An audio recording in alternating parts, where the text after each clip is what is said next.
بسم الله الرحمن الرحيم. أحبة الكرام، السلام عليكم ورحمة الله وبركاته. معكم طاهر سندي من قلب عاصمة إقليم السند، كراتشي، باكستان.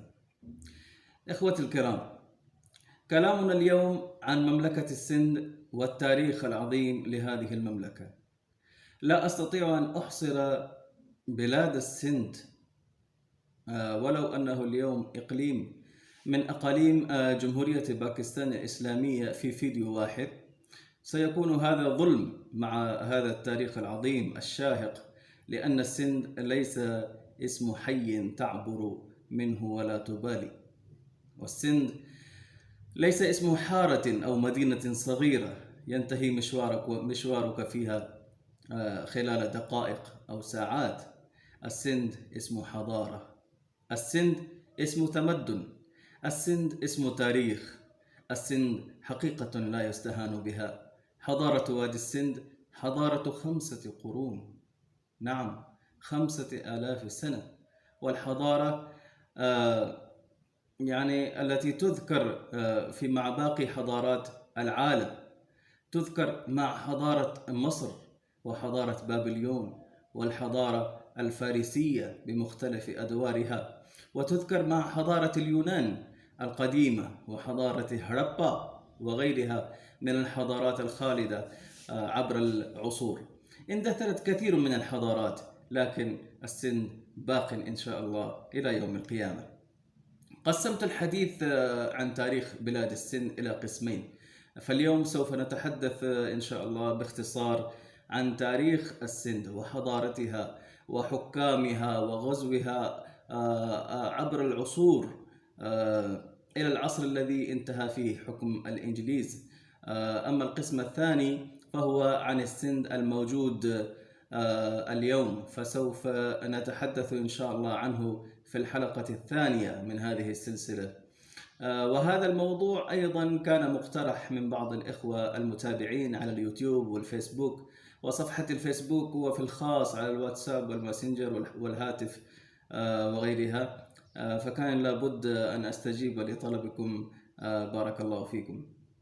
نبدأ حلقة اليوم، ولكن قبل بداية الحلقة أذكركم بالاشتراك في القناة وتفعيل زر الجرس ولايك وكومنت وشير، حتى يكون دعمكم هذا تحفيز لي على مواصلة المسير. أحبابي الكرام، بلاد السند بقيت بلاد ودولة ومملكة مستقلة عن جميع الدول عبر التاريخ. كانت السند في عصر من العصور السابقة ذو مساحة كبيرة جدا، واسعة جدا، حتى أنها كانت حدودها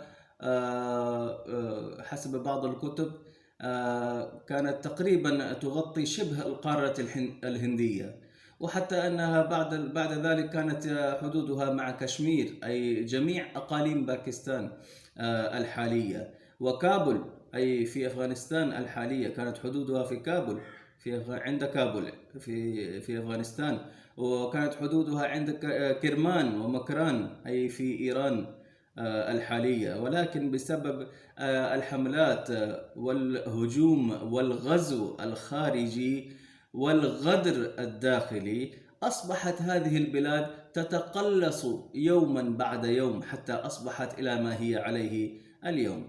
تذكر كتب التاريخ أن بلاد السند غزاها الكثيرون عبر العصور، وسبب ذلك أن بلاد السند دوما كانت متحضرة ومتقدمة وخصبة في مجالات شتى، ومن أهمها الزراعة، وذلك لوقوعها في الأراضي الزراعية الخصبة قرب نهر السند المشهور العظيم الذي ينبع من جبال الهيمالايا من النيبال إلى أن يصب في بحر العرب بعد مروره بالسند من الشمال إلى الجنوب.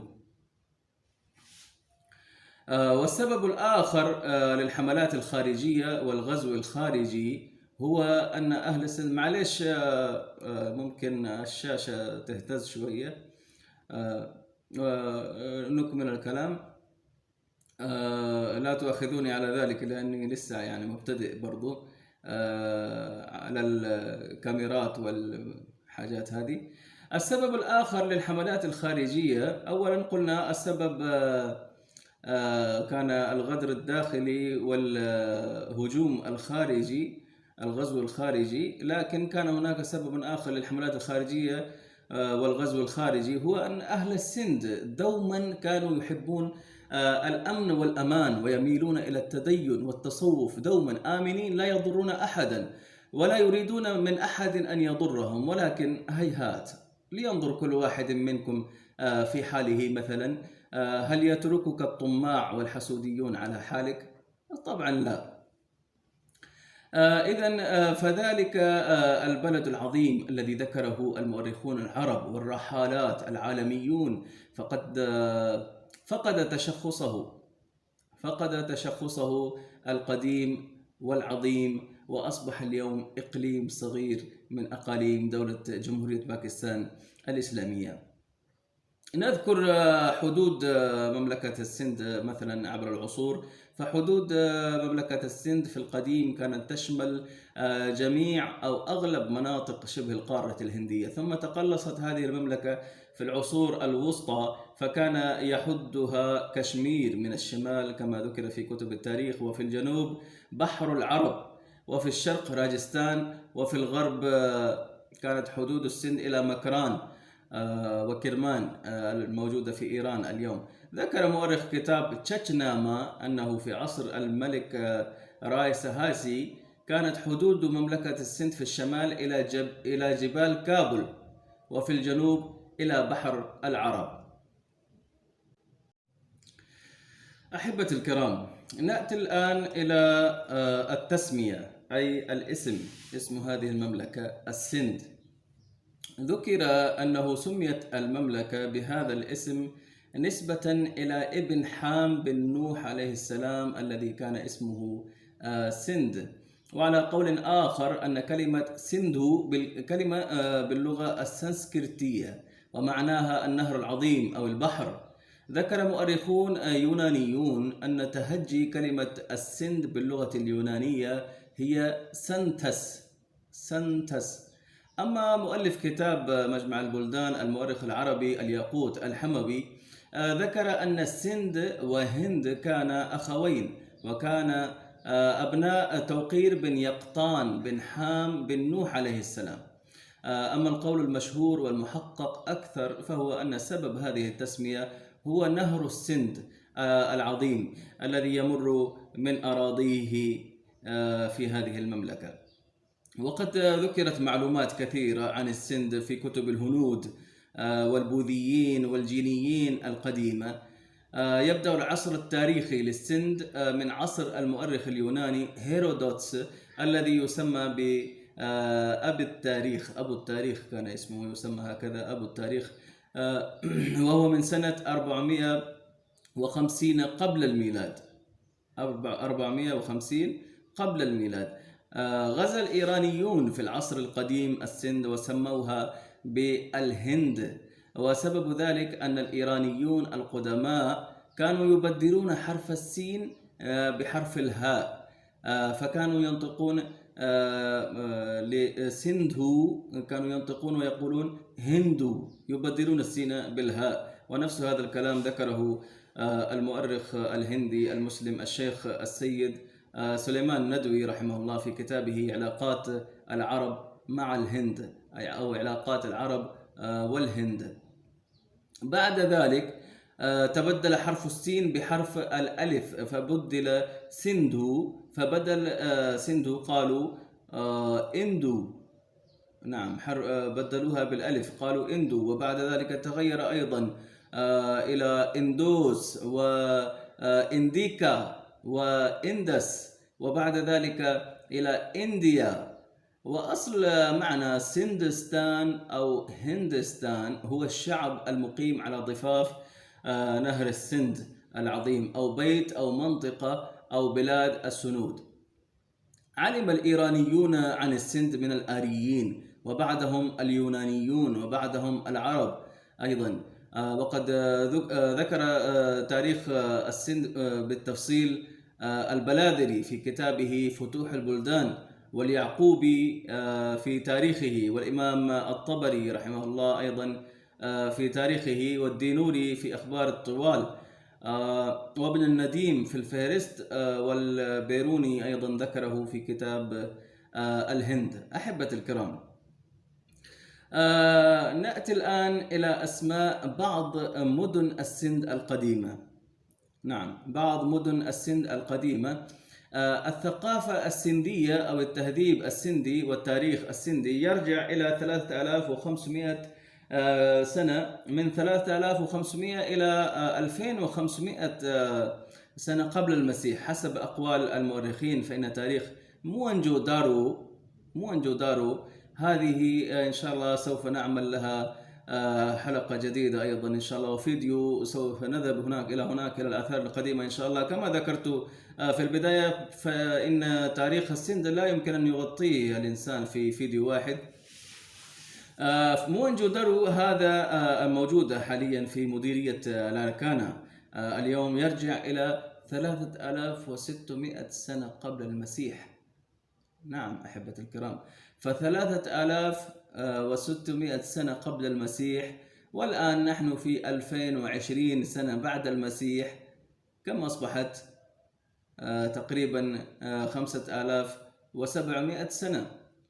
فهناك مدن قديمة وتاريخية وأثرية، مثل هذه المدينة التي ذكرتها موهنجو دارو، ومدينة سيفن وترتو، كود ديجي، أرور، ملتان، أوتش، بكر، سكر، بوبك، دربيلو، هالا، نصربور، متياري المتعلوي، أو نيرون كوت الحيدرابات الحالي، ميربور ساكرو، ومدينة الديبل المعروفة والمشهورة التي أتى منها العرب، وشيكاربور وغيرها من المدن التاريخية القديمة.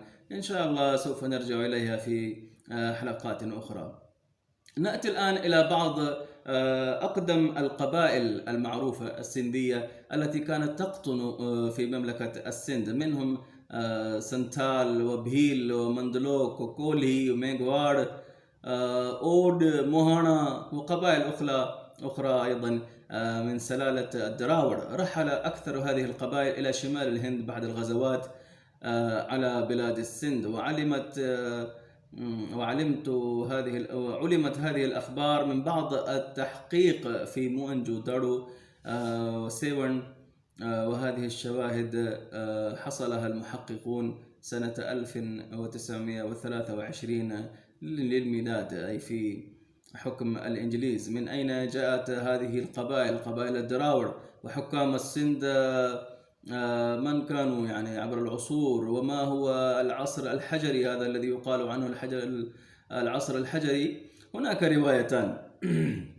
الأولى أن الدراور أتوا من جنوب الهند، يعني هم من جنوب الهند يعني أصلا. والثانية أنهم أتوا من جهة بحيرة الروم، أي من روسيا تقريبا، وقد رحلهم من هناك العرب والأقوام أخرى. ويقال أيضا أن الدراور في الأصل كانوا من السند، ثم رحلوا إلى جهة بحر الروم. أما القول المحقق أو الرواية المحققة منهما أنهم من أصول من جنوب الهند، أي أنهم من نفس المنطقة. أما العصر الحجري فيقال للعصر الذي كانت تصنع فيه جميع ما يحتاجه الإنسان من الحجر، ولذلك يقال أن عصر الدراور عندما كانوا يقطنون في السند هو العصر الحجري. بعد ذلك قدم الآريائيون أو الآريون في السند. بعد الدراور قدم الآريون إلى السند، ويروى أنهم قدموا من آسيا الوسطى، ويقال أيضا أنهم قدموا من القطب الشمالي وسيبيريا. كان قدوم الآريين للسند 600 سنة 6000 سنة قبل المسيح تقريبا. فقد قدموا إلى السند بسبب الأراضي الخصبة الزراعية والمرعى الماشية، فهم قدموا للغزو طبعا على أهاليها فشنوا الهجوم وأسقطوا على أهاليها الويل والظلم، واحتلوا السند ورحلوا الأهالي إلى مناطق بعيدة وصعبة جدا يعني. لكن القول المحقق أنهم أي الأهالي ذهبوا بعيدا بأنفسهم حتى يحفظوا أهاليهم من الغزو والحملات الأخرى. وتاريخ السند المكتوب في الكتب هو من بعد مجيء يعني الآريين فيها. المكتوب في الكتب، تاريخ السند المكتوب في الكتب ليس قبل مجيء آريائيين بل بعد مجيء الآريائيين فيها.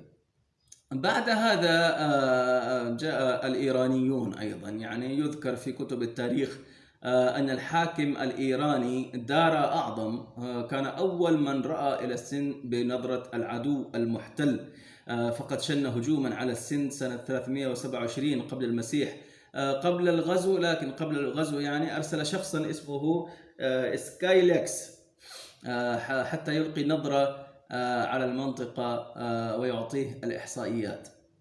بعد ذلك اليونانيون أيضا غزوا ودخلوا في السند سنة 325 قبل المسيح، فقد كان قائدهم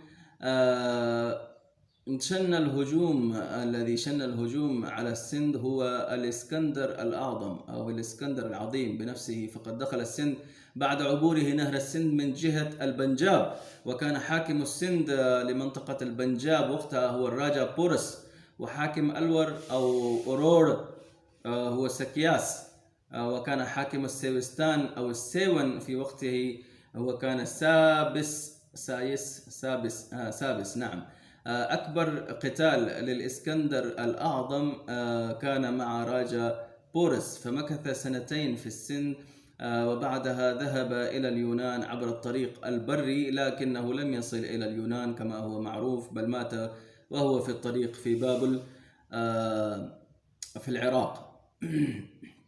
بعد الإسكندر الأعظم بعدما رجع الإسكندر الأعظم إلى اليونان حكم بلاد السند عائلة الموريا، وسبب ذلك أن الراجا تشندرغوبت موريا هو الذي كان أخرج اليونانيين من السند. كان المذهب البوذي هو الرائج في عصر حكام موريا، وقد تطورت المنطقة وتحضرت أيام الحاكم الموريائي أشوك الأعظم مهاراجا أشوك. وبعد حكام الموريا بعد الموريا رجع اليونانيون مرة أخرى. نعم، بعد حكم الموريا رجع اليونانيون مرة أخرى وغزوا السند وحكموها في سنة 200 قبل المسيح. ثم بعد ذلك حكمت عائلة قبط السند، ومن أشهر حكام عائلة قبط هم وكرماجيت وبورتوي وهريچند. في عصر هذه الحكومة قدم الصيني فهيان إلى السند ليبلغ المذهب البوذي، لتبليغ المذهب البوذي. بعد عائلة قبط شن اليونانيون هجوما للمرة الثالثة واحتلوها أيضا. فكما يعني قلت لكم في السابق أن مملكة السند واجهت غزوات الاحتلال كثيرة جدا عبر العصور. بعد عائلة قبط حكمت عائلة راء سهايسي أو عائلة راء سنة 5 قبل المسيح، وكان آخر حكام هذه العائلة الحاكمة على السند هو نفسه الراء السهايسي. بعد عائلة السهائسي حكم التشتش بن سلائج السند، فقد كان التشتش هذا قائد الجيش في حكومة الراء السهائسي، وكان أصله من كشمير. يرجع إلى عائلة البرهمن الهندوسية، فبنى حكومته على المذهب الهندوسي في هذه الأراضي بعدما كان المذهب البوذي هو الرائج فيها. وتزوج التشتش بزوجة الراء سهايسي بعد موته، وكانت عاصمة البلاد حينها مدينة أرور الواقعة آثارها اليوم قرب مدينة روهري، اليوم قرب سكر. مدينة روهري أيضا قرب مدينة سكر. حكم تشتش السند 40 سنة، وبعده أصبح الراجا تشندر بن سيلايج الحاكم، وحكم السند لمدة 7 سنين. بعد تشندر بن سيلايج أصبح ابن تشتش حاكم السند، وهو الراجا داهر، راجا داهر المشهور الذي قتله القائد المسلم محمد بن قاسم رحمه الله تعالى. عندما غزا العرب السند كانت الخلافة لعبد الملك بن مروان، نعم، من بني أمية، وكان الحجاج بن يوسف هو قائده وحاكمه في العراق. سبب هجوم العرب على السند معروف ومشهور، وهو نهب القراصنة السنود لسفن العرب. المؤلف علي بن حامد الكوفي في كتابه تشاتشناما، هو أول كتاب يعني كتب بالتفصيل باللغة الفارسية في تاريخ السند، الذي يذكر فيه التاريخ من حكام الراء، عائلة الراء، يعني الراء السهايسي وغيره، إلى القائد محمد بن قاسم بالتفصيل. يعني ذكر الكوفي أنه كان قد نهب القراصنة السنود 8 سفن للعرب عند ميناء ديبل المعروف حينها. طبعا ميناء ديبل كان معروف جدا، وهي كانت قادمة، أي هذه السفن، من سيرانديب أو كما يقال يعني سريلانكا، وكانت مليئة بالأشياء الثمينة والمجوهرات والناس والنساء والأطفال. في البداية كتب حكام العرب المسلمون إلى الراجا داهر حاكم السند رسائل بأن يفك أسر الناس أو يعني يسلمهم المجرمين، لكن الراجا داهر أنكر عليهم بحجة أن المجرمين لا سبيل له عليهم. الذين نهبوا سفن العرب عند ميناء ديبل، أي ميناء سلطنته، يقول أنه لا سبيل له عليهم. فأرسل العرب جيشا بقيادة بديل بن طهفة البجلي، الذي قاتل جيسيه بن الراجا داهر، ابن الراجا داهر اسمه جيسيه، عند نيرون كوت أي الحيدراباد الحالية. فأسفرت نتيجة القتال بأن قتل بديل.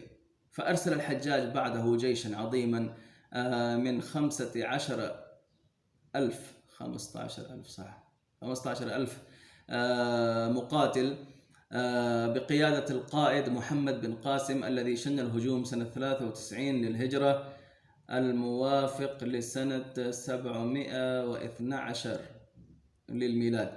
كان عمر محمد بن قاسم حينها 17 سنة فقط، وكان ابن أخي الحجاج بن يوسف، أو كما يقال كان ابن عمه. فتصادم الجيشان عند مدينة أرور، مما نتج عنه كما هو المشهور قتل حاكم السند الراجا داهر. واحتل العرب السند في 10 من رمضان سنة 93 للهجرة الموافق 24 من يونيو سنة 712 للميلاد.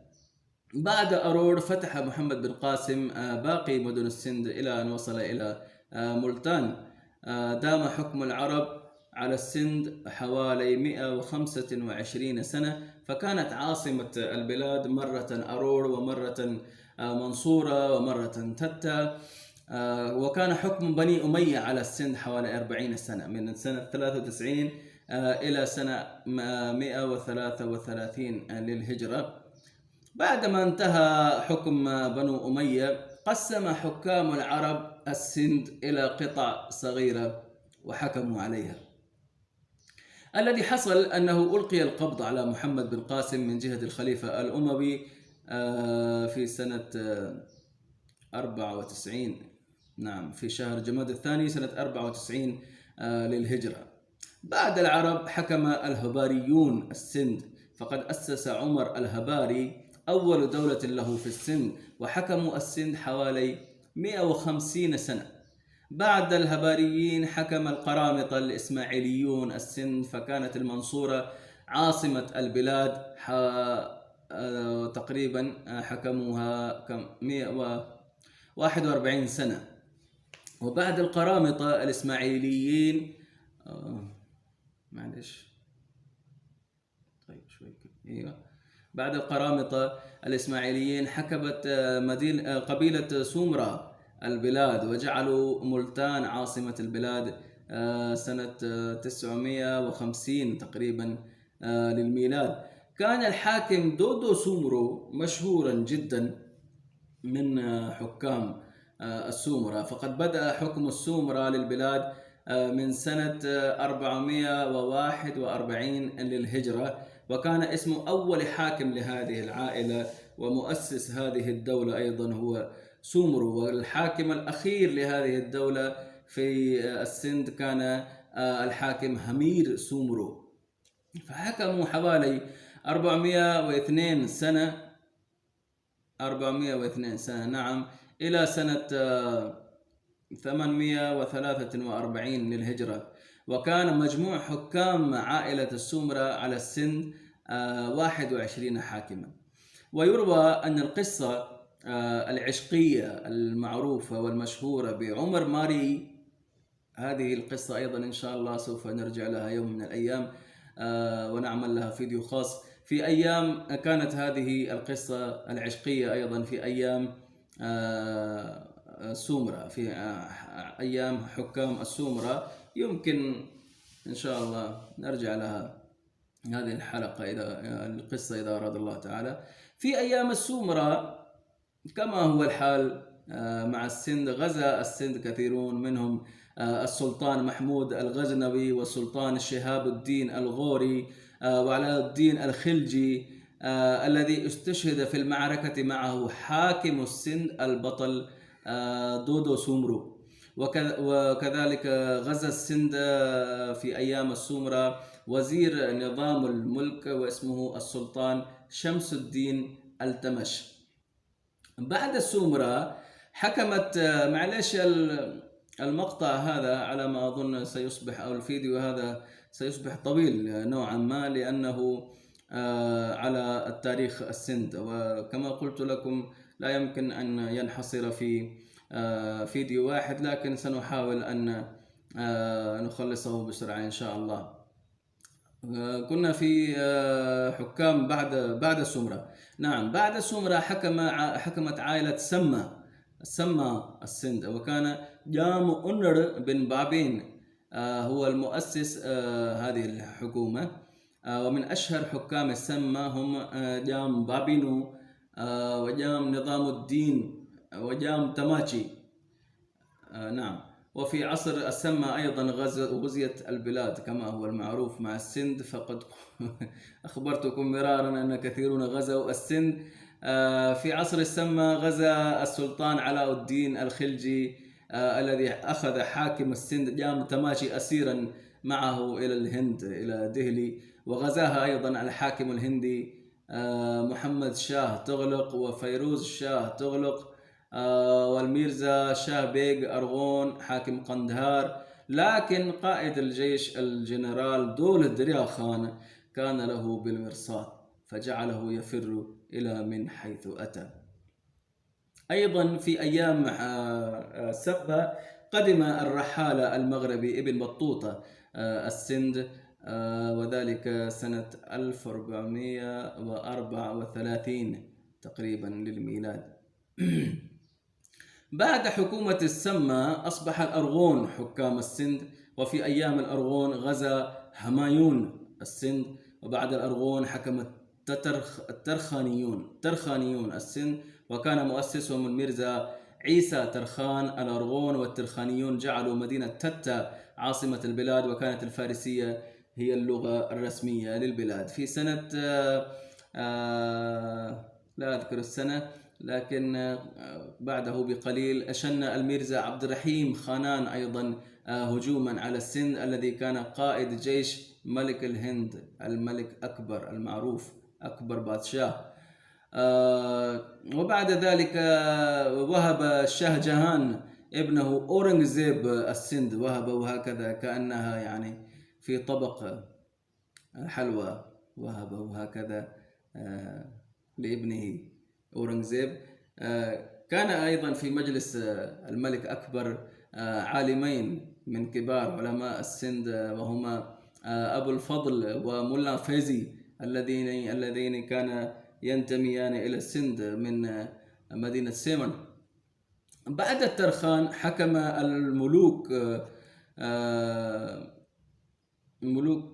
المغول. نعم، المغول حكموا السند، وكانوا يقررون من طرفهم نواب لحكم البلاد، نواب يعني، ويقال له بالسند نواب، كانوا يقررون من طرفهم على السند. في هذه الأيام شن داود بوترا هجوما على السند، وبنوا مدينة جديدة باسم شكاربور وجعلوها عاصمة البلاد. الكلهورة جاءوا بعد داود بوترا، فانتصر ميا نور محمد كلهورو على داود بوترا، وكان ميا يار محمد كلهورو هو مؤسس دولة حكومة الكلهورة في السند، وكان الميا يار محمد قد بنى مدينة باسم خدا آباد وجعلها عاصمة لبلاده. في أيام الكلهورة أيضا غزيت السند من الخارج، فكان ممن غزاها نادر شاه، وبعده أحمد شاه أبدالي، ومدد خان الأفغاني، لكن هذا الأخير نهب جميع مدن السند وهدمها وقتل الناس. وهذا الذي اشتهرت به مقولة في السند غوراري غورا، أي الحصان أو يعني بصيغة الجمع الأحصنة أو الخيل، يعني علامة الخوف. هذه اشتهرت بعد مجيء هذا الأفغاني وقتله ونهبه. هزمه مير فتح محمد تالبور الذي كان جنرالا في حكومة الكلهورة، وأخرجه من السند. الكلهورة حكموا السند حوالي 80 سنة، وبعدهم أصبح تالبور حكام السند. لكن التالبور هؤلاء يعني قسموا السند أيضا مثلما قسم العرب في القديم، قسموا السند إلى 7 قطع وفيما بينهم وزعوها فيما بينهم. كان واحد مقره في حيدراباد، والآخر في ميرپور خاص، والثالث في خيرپور ميرس. لكن الذي كان في خيرپور ميرس يعني هو الذي كان غدر بالسند وأعطاها للإنجليز.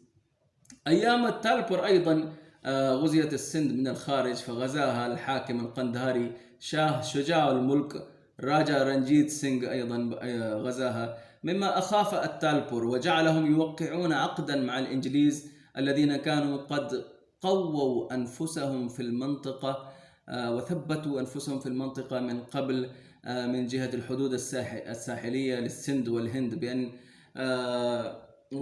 وقعوا العقد بأن يعطي التالبور 300,000 للإنجليز مقابل مددهم العسكري في حال أي هجوم خارجي على السند.